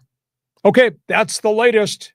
This podcast brought to you by Dixie Line Lumber and Home Centers. 9 locations to serve you in San Diego. You got projects, they got materials. You want ideas, they can be your consultant. Just go to DixieLine.com and see all the things they have to offer you. Dixie Line Lumber. It is time for Fans Forum. I bet there's a few people who've got a few opinions about what just happened today at the baseball trading deadline. We now have, we believe, 44 trades have now been executed. The Dodgers were the latest trade, we think, with the Washington Nationals for Alex Call. But, John, as we go to the Fans Forum questions, we'll try to get an update, see what else is happening, because there are still some names out there. Yeah. Your response to what the Padres have done. Well, actually, let's bring in Jaime, because he's asking the same question. He says, hey, Hacksaw, you think A.J. Preller and the Padres did good on the trades? I think they did. I mean, it's a very different team right now. There's no doubt about that. I mean, my burning question, you've traded the whole future away. Now, you've gotten a lot of players in the front door that could take the Dodgers out. This could be a World Series type team. And I guess that's the epitome of why you run this franchise. But if there is no future, and trust me, there is no future. They just traded everybody away again out of that farm system. You traded your 1, your 3, your 13 and your 17th best players. And then they traded another player we don't have all the details on the Orioles trade. They traded another one of their top pitchers in the farm system. So it has to be right now, this year and next year going forward. So it's fascinating the way he does business. He has no fear. He does not care what talk show host, columnist, fan thinks. He is responsible. He's put the product on the field the last 4 years, pretty damn good. But my goodness, there is nothing left in the farm system. So I give him right now, I give him probably a B+ to an A- by virtue of what he's done on trade deadline day. But, you know, at the end of the day, I always worry about clubhouse chemistry because they've made some incisions and subtractions now for a clubhouse that was pretty bonded together. That's my opinion. John, yours. Well, on the major league roster, who's left? I mean, who left the team? I mean, because Kolek and Bergert are gone, but they're, you know, young guys. They're not culture guys. But there will be role players who are going to exit because if you're taking the 2 guys in from Baltimore, that means 2 guys have to exit. Infielders, outfielders. Like Bryce Johnson. And one of the catchers is going to leave. Yeah. Which one do you think they keep? I think they keep Maldonado because of the glove. Plus, I think he's being groomed to be a coach, don't you think? Anything's possible. Yeah, anything's possible. It's just unbelievable, the moves that are there. There's still time for more because I kept thinking Preller was making these deals to flip other players. I was fully expecting maybe even more deals to go down. Well, Cease has not been traded. And I was told, as I had mentioned just before I got here, that they were trying to do a three-way deal, either with the Red Sox or the Cubs, that might involve Dylan Cease, but they didn't have the right components, and they had nothing left to put in the trade in terms of sweeteners. So that's where we are. It may well be that nobody's dabbling on Cease. And I had been told earlier that they were, in all likelihood, were taking Suarez off. And then I connected the dots and said, well, maybe their theory is we're going to push this group together that we just added on to and try to get to the World Series. And then we'll get to December and we'll say goodbye to Cease and Suarez, and we'll clear $24 million off the books from a salary standpoint. Maybe that's the methodology. Well, you know, it's interesting. Jason has a follow-up here, and he says, Padres have a window. AJ's doing everything in his power to get us a championship. Bravo, AJ.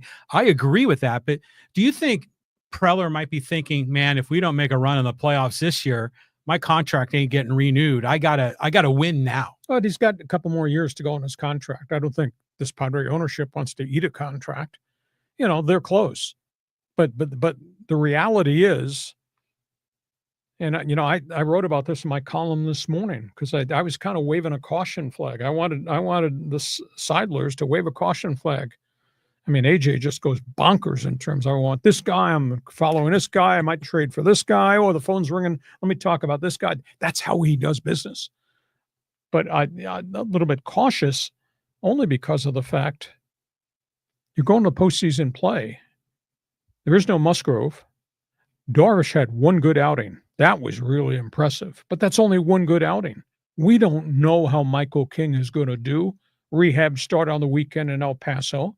That's a slow process. Now they got 2 months to hope that Michael King comes back. But now you've traded two of the plug-in guys that were in the rotation in Kolek and Burgett. So that, you know, granted they got the JP Sears. Do they have enough starting pitching if there's some glitches here? See, you look at the dark side of it. No, I'm being realistic. No, but before the trade deadline, you're saying they got a hole in left field. The catchers can't hit. You know, they could use some more depth in their bullpen and their rotation. And then AJ Preller goes out and gets a left fielder and gets a bench back, gets a better hitting catcher, you know, and shuffled the deck with the rotation. He's done everything. He's checked every box. And now you're still like not sure. I say, man, AJ, I love the swashbuckling, the positive attitude, doing what he believes is right. You know, he's not cautious. He trusts his own instincts. No fear. No fear. I mean, and it's exciting to be a fan of a team like that, because how often do fans like, how come you haven't traded anybody? We get so frustrated with management, and here it seems the fans get frustrated because he does too much. Here's the most interesting thing, John. We are 15 minutes away from the end of the trading window. It'll close at the top of the hour. The Dodgers have not made a significant deal. The Dodgers got a setup reliever in Brock Stewart, and the Dodgers just traded for Washington's extra outfielder, Alex Call. I'm a little bit surprised because I really thought there was going to be a mega transaction, because Andrew Friedman has always done that. Now, maybe it'll still come in the next 15 minutes or 5 minutes after the window closes where they can still announce transactions, but I'm a little bit surprised. Are you? Yeah. I mean, usually the Dodgers always have something up their sleeve. So, you know, there's still time. I mean, I think remember that Max Scherzer deal trickled beyond the 3 o'clock deadline. I think that wasn't firmed up until like 5:36 that afternoon. What? We just got to know Padres have made another trade. Padres have just acquired Nestor Cortez, former New York Yankee, from Milwaukee for players to be named later. So now they've added another starting pitcher. Well, they keep adding, trading in the future. Well, that must mean that Cease is going to get dealt, don't you think? Has not happened yet. Because now let's think this through. So what would their starting rotation be? I mean, I got to kind of get organized here in our mind. You organized? Okay, let's assume Cease is there. Okay, you've got Darvish. You've got the guy that came from the Red Sox, Pivetta. Mm-hmm. Okay, so who's after that? Well, you got JP Sears, who you just traded for, and now you just got Nestor Cortez, ex-Yankee, who's okay. I don't think he's a dominant, but he's a back of rotation guy. So off the top of my head, that's what you've got. And then you hope there's a Michael King sighting, right? Sometime in late August into the month of September. But To me, they're a little bit wafer thin. They got Vasquez is still kind of hanging around out there. Well, Vasquez is still there. That's correct. Yeah. Okay, but how many of those guys do you want going against the Dodgers in the playoffs? That's the big issue. I think Vasquez is clearly going to be like a 2-inning relief guy in the playoffs. Yep. You know, assuming everything goes their way. So that's where Padres. So the Padres have made another deal, getting Nestor Cortez. It's just, I mean, we're adding. You wonder, who's going to be shed? Is it going to be in a trade? Are they going to move some guys down to El Paso, or are they just going to cut some guys loose? Okay. Next one, let's move on here. We'll try to keep tracking as we're taking your comments here in Fans Forum. By the way, there's been another deal. Oh my God. The Arizona Diamondbacks have just traded Merrill Kelly into the pennant race. He goes to the Texas Rangers in a package of players.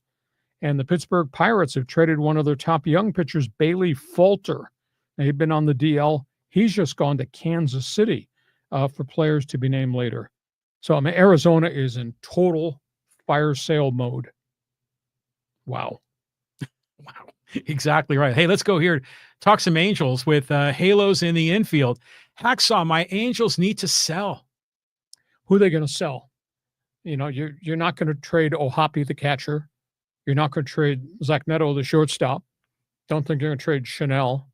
Who else have they got that's got real value? Jansen. Well, Kenley Jansen, but that's a 2-month rental. I don't think there's a ton of talent coming for Kenley Jansen. Tyler Anderson's got one more year on a contract. He's got only 2 wins this season, which is a bit of a stunner to me. So I don't know that they have enough assets, unless it were to be Mike Trout, and that's not going to happen because Trout doesn't want to be traded. Taylor Ward? He doesn't want to be traded either. He could probably bring you something, but he's like in that second tier of left fielders. Joe Adell, he's having a really good year. But the other 4 years leading into this year, it was a bust. Well, look right here. Like a timer has something to say on this. He says, Jansen said he doesn't want to leave the Angels. So all these guys, do they like playing for Artie Moreno and just playing baseball? I think they like where they are. It's kind of a cool environment. They're drawn pretty well. I think Orange County could be a mega market if you put a winner on the field there. So these guys, Taylor Ward says, I want to win with these guys. We've been through a lot of tough times and we're starting to turn the corner. They're clawing their way to get back to the 500 level. So there's progress being made. You just don't have enough players. And I don't think they have a lot of marketable guys. It's a tough decision with Trout. I think I'd go to Trout and, I wouldn't insult them, say, I'm going to trade you. I want to trade you. I want you to give the clause. They would never do that. But I would go to Trout and say, I think we need to consider making you our first baseman to get you back on the field. He wants to be on the field, but he can't hold up in the outfield chasing balls because of the knee. The DH is Soler, right? Well, yeah, and that's a 1-year rental, and he's hurt. He's had back problems. He's back on the DL off and on 3 times, I think, this year. Yeah, it's weird that you would even mess around with Trout in the defensive position in the first place. Well, he's not playing it. He is the DH. Soler's been out in right field, but sometimes that's an experience. Well, yeah, exactly.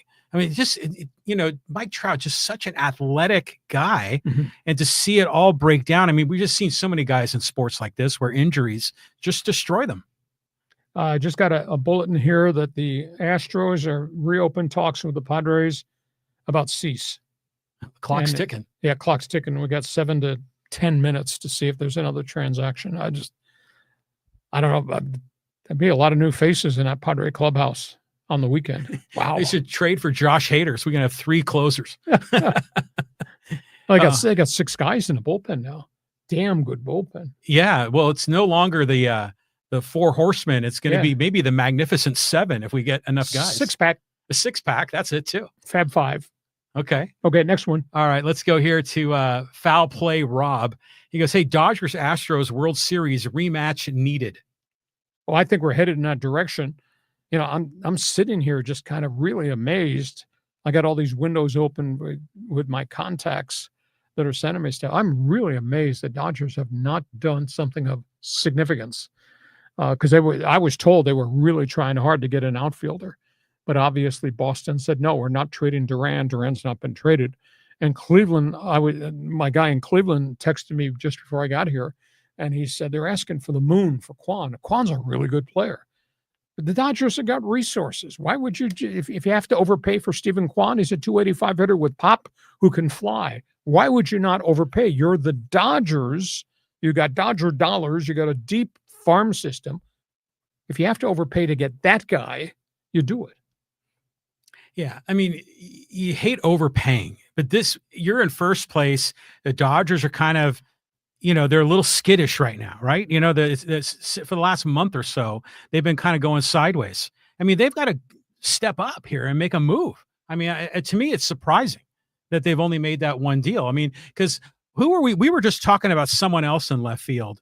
Because remember, we said Conforto wasn't cutting it. And then Conforto starts to hit. Out of nowhere, he hits 277 in the last 2 weeks. Yeah. He wasn't hitting at all. Yeah. So now that's got Andrew Friedman, Dave Roberts guessing. Yeah.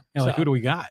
So that's where we are. We have not had a Dodger blockbuster yet, and I would have bet we had. The Padres are just stealing the thunder of everybody. AJ Preller just continues to win the trade deadline and continues to win the winter baseball meetings, but he hasn't won in the World Series. Yeah, we have to get to the World Series. Okay, move on. Casey says, Dodgers, I still think, need a closer. Are there any good closers left? Well, I got so many names in my head. They tried to get access to Bednar of Pittsburgh, but they didn't want to trade 3 for 1. That was the last one that I'd heard. I don't know. I'd have to go through my list. I got too many lists here. I'll do some digging.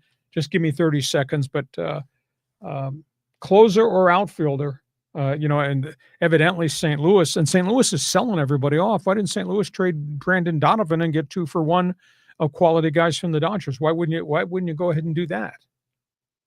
Yeah, I mean, what's interesting is we tend to look at it in terms of the players and who they are and the value that they bring to the team. But the financials on this, maybe with the exception of the Dodgers, makes probably more important than the talent that's moving back and forth. That's what's cool about what Preller's doing, because he's getting a lot of these guys that are playing at or near the major league minimum, and like you said, he may have 24 million walk out the door at the end of the season. Yeah, exactly. So that's smart. But yeah, for the Dodgers, yeah, they got to get Jay Howell or Mike Messersmith.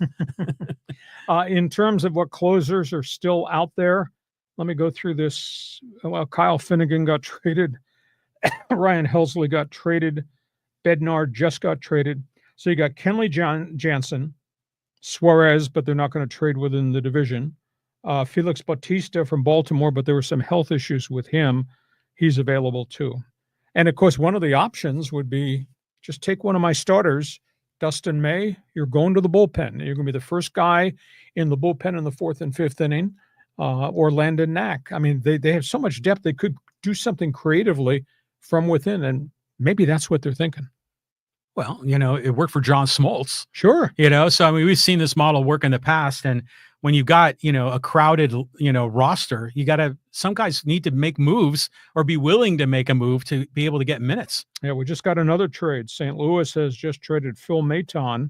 He goes to the Texas Rangers for players to be named later. He's a reliever. And of course, Texas has just been decimated by injuries.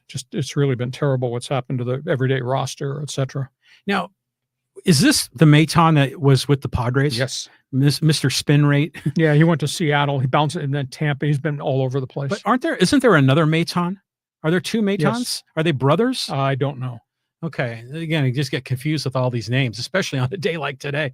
Okay, let's keep rolling here. Who's next on our list? And Tim, our good buddy Tim Todd says, hey, John looks great in his Dodger blue. Yeah. Okay, that's a punch in the nose right there. Okay, and let's go to our friend John out in D.C. He goes, hey, AJ has won the trading deadline. I hope San Diego gets a World Series to show for this. I hear you about the chemistry concerns. I remember 2010, they picked up Miguel Tejeda in late July and had a 6.5-game lead on August 25th. They went on a 10-game losing streak and watched the Giants win the division and the World Series. It would be 10 years before they posted a winning record. God, don't remind us. Well, chemistry is really important, but they're really wafer thin. Getting Nestor Cortez moments ago from Milwaukee helps them in terms of pitching depth. I mean, that's a 4th or 5th starter who pitched well for the Yankees, then got hurt, pitched okay before he got hurt in Milwaukee. So there's a bit of a proven commodity there. So he comes in as Kolek, and Burgett wind up going to Kansas City. So now you got another plug-in guy. But my biggest concern is when I look at this rotation, there's still question marks here. And your sales pitching me about, can't wait, we're going to play the Dodgers in the National League Championship Series or the Phillies. I say, okay, what's your rotation? What's your rotation? Well, we just went through it. There's some good news. Yeah, but you're wishing and hoping. I'm dealing with reality. Well, yeah, well, look at reality. I mean, you got Pivetta and you got Cease right now. Yeah, but that's Cease with a 4.79 ERA. That's got 3 wins. And then you got Hughes is back, had a great outing. One good outing. Yeah, but still you got a veteran there in the playoffs. And we don't know about Michael King. No, but he had a really good rehab and he's feeling encouraged. I'm encouraged for him. And you're encouraged because Vasquez will pitch 3 innings. This JP Sears guy, I don't know much about him. Back of the rotation guy could throw the hell out of the ball, but he's got a 4.59 ERA. So right now, if this is what we have, you got Cease, Pivetta, Cortez, JP Sears, and Yu Darvish with your fingers crossed. Michael King to be delivered sometime within the month, and Randy Vasquez's 3 innings. I think that's your rotation. But think about what Preller did. He took Kolek, like a Rule 5 guy, and flipped him, to get, better value. You got to give Preller applause on that. Oh, he knows how to find pitching. It's, to me, we'll do on one of these shows, we're going to do a segment. We're just going to check off all the guys that he brought in that nobody else wanted. And their ability to sight, scope, sign, and develop, it's just pitchers. To me, it's just absolutely phenomenal. But they haven't been to a World Series yet. Well, again, we're seeing deadline updates here. Was it Doval, the closer for the Giants? Or the former closer for the Giants? I think he just went to the Yankees. So yeah, that could be. Everything's breaking here as we go. Absolutely amazing day. Okay, let's still baseball, but a little different topic. This is Callan. He goes, afternoon, gents. I just wanted to say that I was touched by what you said about the Hall of Fame and how baseball is romantic. Sure. So many memories of going to games with my dad, and it really hit home. Yeah, it was kind of cool. I got kind of emotional. I love the speeches. And, I've been to the Hall of Fame, and I broadcast from the Hall of Fame, and that is such a unique place. And then it dawned on me, what makes baseball great? Baseball is generational. There is more history in baseball, Callum, than there is in the NBA, the great successes of the NFL, and even the National Hockey League. Baseball is fathers and sons. Baseball is generations. So now, and that's where it dawned on me. So we watch a game that we're excited about, whether it's a playoff game, World Series game, whatever. We watch a game, and as we watch the game, we're replaying memories of the game and where we were with our father or what we experienced growing up, because baseball is across the spectrum is generational. So thank you for the compliment. It just kind of happened as I was trying to think about the meaning of baseball, and I was able to link nouns and verbs and make it sound good. Yeah.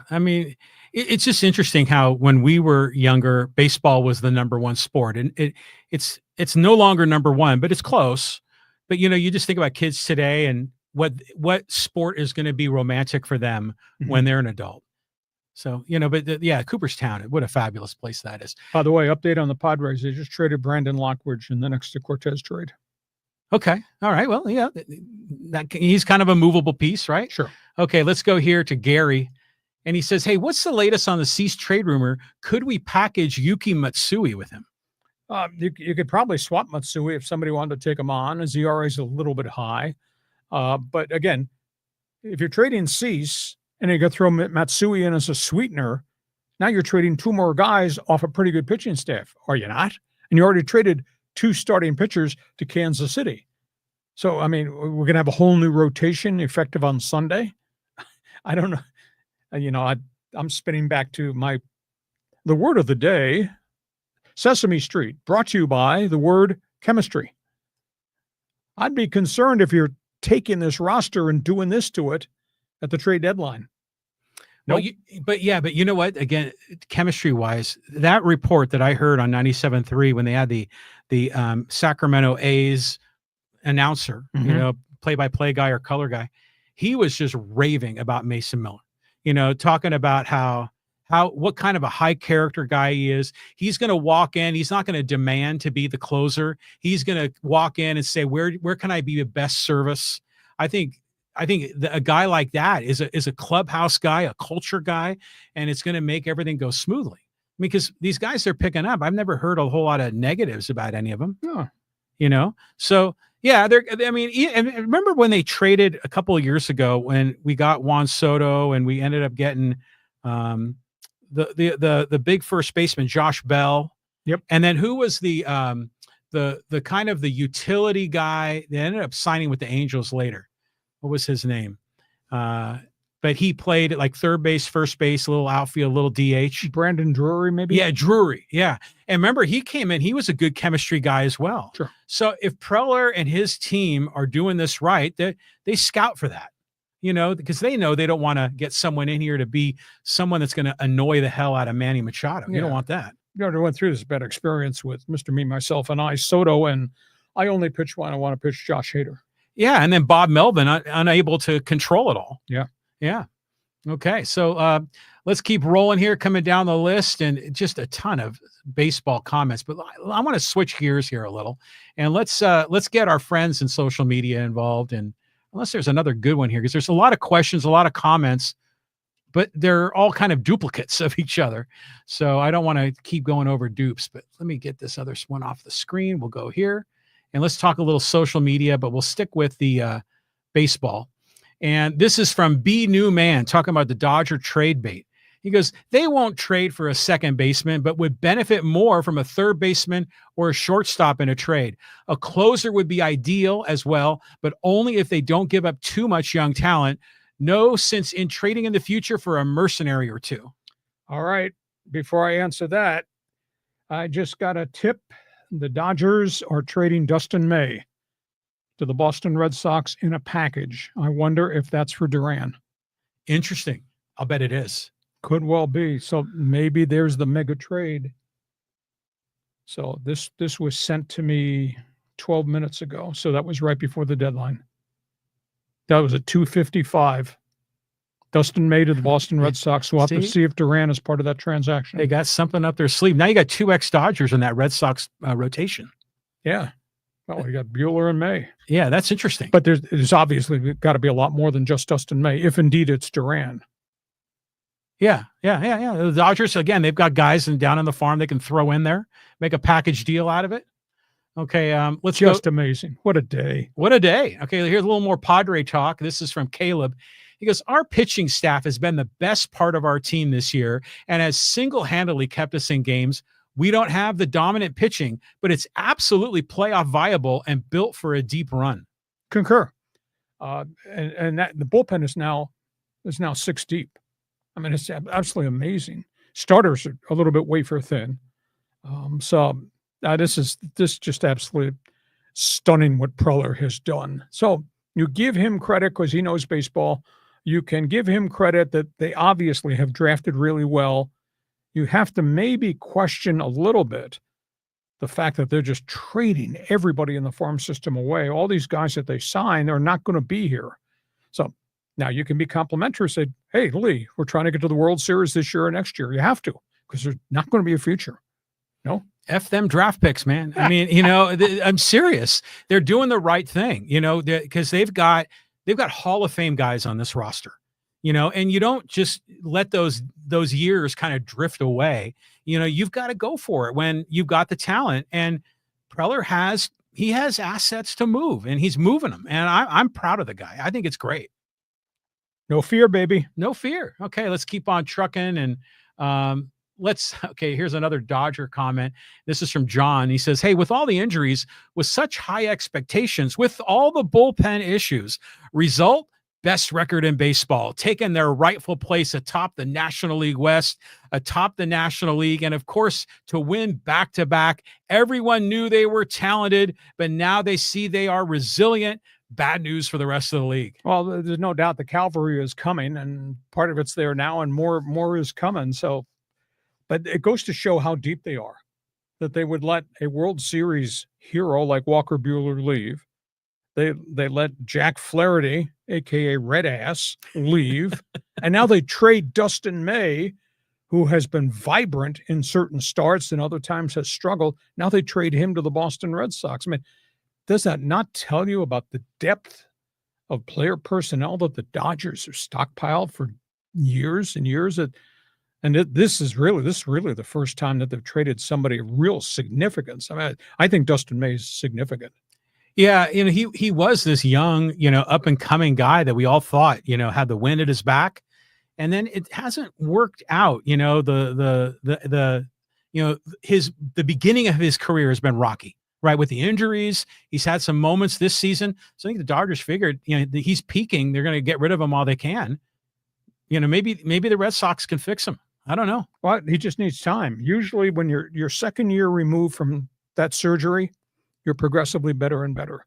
And we have seen with Dustin May some flashes where he's pitched really well, but they've also seen really bad innings too, where just it all gets away from him. But he's a competitor, so he goes to Fenway Park, and they'll work with him there.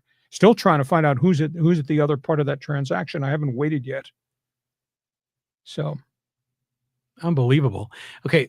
Oh, the Yankees have just gotten Camilo Doval from San Francisco. Right, that's the one we were talking about. Right. Yeah. So I know he was the closer for the Giants, and he got demoted for a while. Mm-hmm. So again, that's another closer. That we were talking about the list of guys that could potentially go to the Dodgers, right. But that's in the division. Hey, do you want to talk a little Chargers, or are we just going to stick on baseball here? Let's do a couple more here because we're almost tapped out time-wise too. Go ahead, a couple more. You want to do NFL? That's fine. Yeah, let's do that. And okay, this is funny. This is from Can't Stop 21. Talk about the Chargers coming to San Diego. He says, sour grapes. How quickly we forget that Dean Spanos and the organization fought for 14 years to build a new stadium in San Diego and stay in San Diego, but their dirty-ass politicians wouldn't negotiate. You can hate them all you want, but the truth is that even though San Diego couldn't sell out its home games without 50% or more opposing fans, the Spanos family truly wanted to stay. I don't blame them one bit, especially considering the no-brainer deal they got in LA. Wrong. They did not try for 14 years to get a stadium. They walked around with their hands out and said, give us a stadium. We're the Spanoses. We own the Chargers. Give us a stadium. That's why we had all the controversy with the, quote, ticket guarantee. That was called appeasement. And what did they do? They turned around and demanded more after the ticket guarantee expired. It was always about them, their wishes, their wants, their money. Now, granted, we had crapola leadership. We had deficiency in the mayor's office.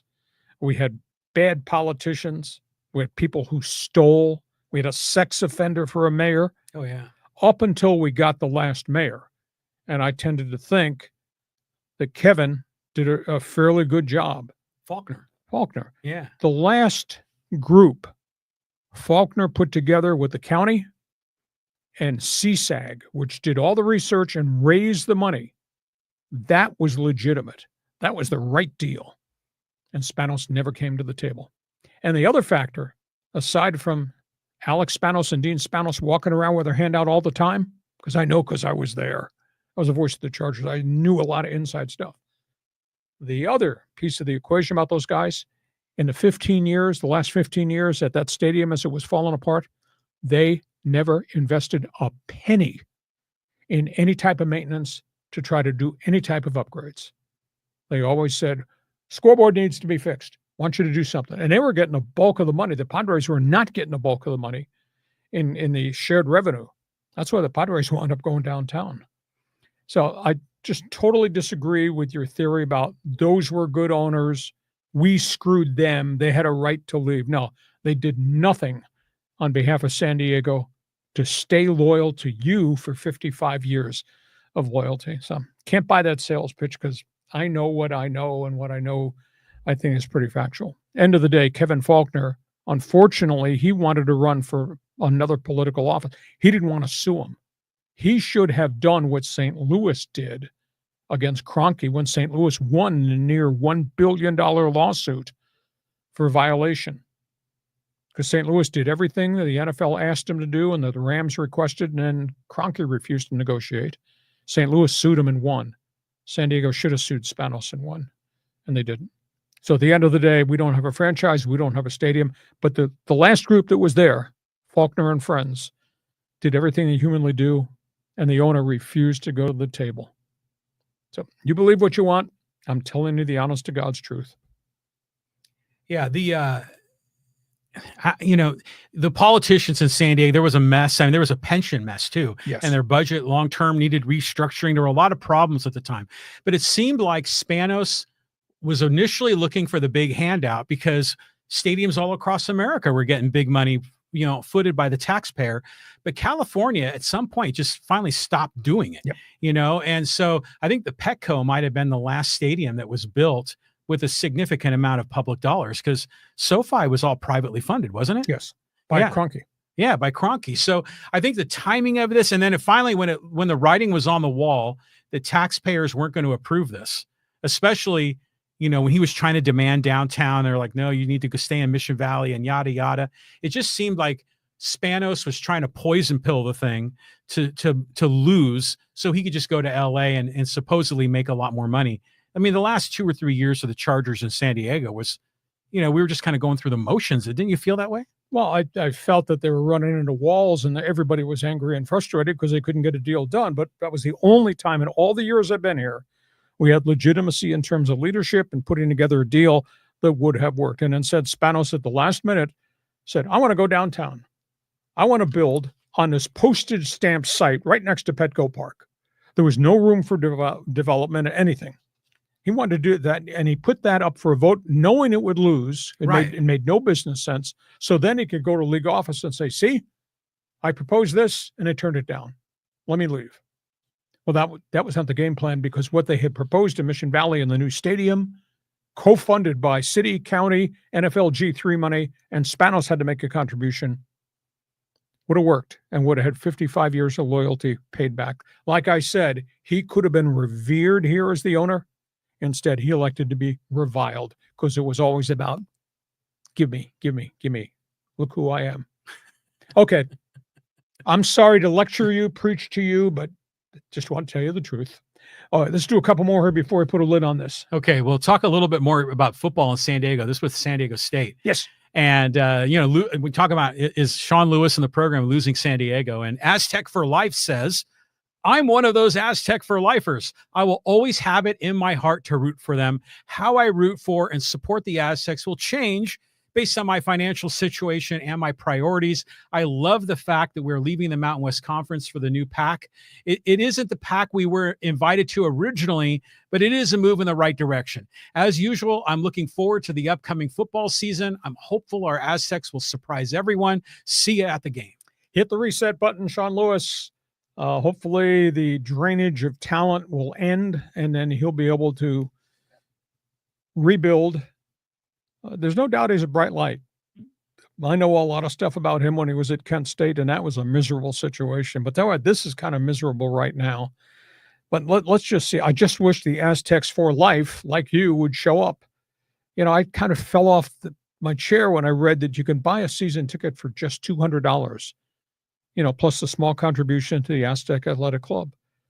Why would you not sell out the stadium? Just buy the $200 season ticket, go to the 6 home games, and support the thing. Every little dollar helps those people. But instead, staying away in massive numbers just absolutely blows my mind. So we'll find out. Going to the Pac-12, I'm sorry, that's Mountain West 2.0. That's okay, I guess, but this is not the Pac-12, please. This is not. The last I checked, USC, UCLA, Oregon, Washington, they don't have their mail sent to the Pac-12 anymore. And that was what made the Pac-12 great. So, but hopefully Sean has a bounce back season. Then he holds on to his players and they start to get the fans to come back to Snapdragon, because they haven't come back. They have now sold, as of yesterday, they've sold 6,600 season tickets from 15,973 to 6,600. That's what's happened. They've lost the community. The community, I guess, is not coming back at this point in time. They got 2 quarterbacks that look interesting. I mean, imagine if one of those quarterbacks turns into something. Hey, then we're cooking, and we got something going on here, because, the Pac-12, you say it's a Mountain West 2.0. I think it's better than that. I mean, because we don't have No disrespect. We don't have Wyoming and New Mexico and some of these other kind of lesser programs with less resources. Yeah, but Oregon State, Washington State are not Oregon, Washington, No, Southern they're not, Cal, but it's still UCLA. an upgrade, you know? I mean, it's definitely the best of the Power 5 conferences, don't you think? Or excuse me, of the Group of 5, or now Group of 6. Right? I mean, would you rather be in the AAC or or in your Ohio conference, with Kent State and those guys? They're all one and the same. Yeah, I don't know. I just think the new Pac-12 is like a little bit better than that. I mean, it's not. I mean, what's the lesser conference in the power one? Probably the ACC, right? Yes, they're definitely still below the ACC, but they're better than the Sun Belt Conference and Conference USA, and right. So they're one and the same. Okay, you could argue with me, but I'm a talk show host. You'd be wrong. Okay, listen. Before we wrap this up, thank you for the input. You're still working the data on the trade deadline. Let me just run through the late breaking things. As we were coming on, we had 43 trades made as we were coming on. Let me just run through the additional trades. The Dodgers have made a deal with the Red Sox. Dustin May has gone to Boston. I've not been able to determine who's coming the other way yet. It would have to be a much bigger deal if it were Jarren Duran. Dodgers also made a trade to get Alex Call, outfielder, Washington. The Padres, as we came on, made this mega trade with the Orioles to get outfielder Ramon Laureano and first baseman Ryan O'Hearn. They gave up 2 of their top minor leaguers, including pitcher Boston Bateman, in that deal. Then the Padres just made a deal. Brandon Lockridge goes to Milwaukee for starting pitcher Nestor Cortez, the ex-Yankee. Other trades: Pittsburgh traded Bailey Falter to Texas. Minnesota's traded utility man, pretty good bat, Willie Castro. He goes to the Cubs. Texas just got Phil Maton from the St. Louis Cardinals. Arizona, in a big package deal, has just moved Merrill Kelly to the Texas Rangers. Baltimore's just traded Charlie Morton to the Detroit Tigers. The Pirates, who yesterday got Taylor Rogers, have now traded him to the Chicago Cubs. Minnesota's traded Griff Jacks, their other closer. He went to Tampa for young pitcher Taj Bradley. Minnesota's made a package deal sending Ty France, the ex-Aztec. He goes to Toronto. San Francisco's traded Camilo Doval. He goes to the New York Yankees. So that would be, let me check, 44, 5, 6, 7, 8, 9, 50, 1, 2, 3, 4, 5, 55. I got 56 trades so far. Well, so let's see a 57th. Mike Yastrzemski from the Giants going to the Kansas City Royals. Okay. Boy, San Francisco's conducted their own fire sale. Mm-hmm. Yeah. Wait till next year. You got to make a call. Are we in or are we out? And they look like they're definitely out after having lost 12 of 14. Yes. Mm-hmm. Hey, listen, we hope you have enjoyed this podcast. We tried to do this as efficiently as we could with an awful lot of information on the line. I know it was a little scattergunned at times, but there's so much to talk about. But we do sports talk the way it should be done, and that's the way we would do it if we were on talk radio. That's what we just did on this podcast. Hope you've enjoyed the volume of information. Just a reminder, we're back here Monday at 1:30. We will evaluate this over the next couple of days. We'll discuss it at great length, of course, Monday, but we hope you've enjoyed this trading deadline show. Damn, this was good. This podcast brought to you by Dixie Line Lumber and Home Centers, 9 locations to serve you in San Diego. You got projects, they got materials. You want ideas? Think Dixie Line Lumber. Just visit DixieLine.com to find out all the things they have to offer. Did we do a damn good job? We did, yeah. I have a question for you.